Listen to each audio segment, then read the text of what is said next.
Hi everybody! What I want to show you is the rotation. I need to rotate from the middle finger or from the straight position to the index finger. Why do I need this?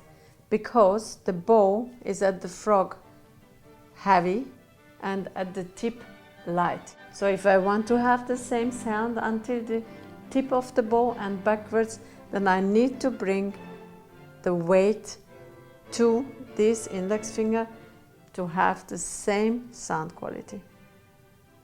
So the rotation is here. Be careful that your thumb not staying in this position. So it's not only the index finger which is turning, it is coming from your elbow.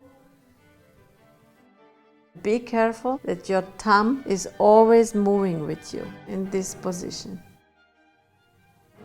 The next motion is exactly the opposite. I have to pick up the tip of the bow. This motion is actually with the pinky finger, small finger pinky, but also I do a motion in this direction. You can see? In this direction. So if I want to pick up the tip, I will do this.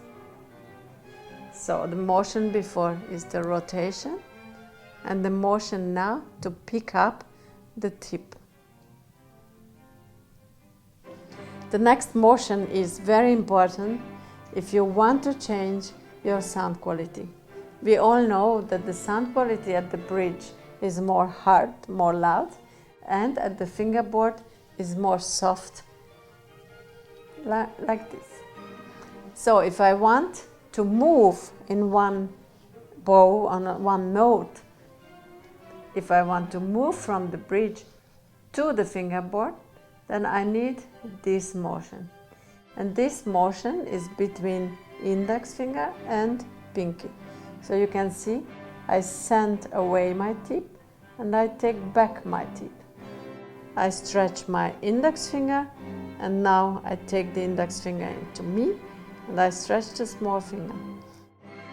So with this motion, the bow goes out and in, out and in.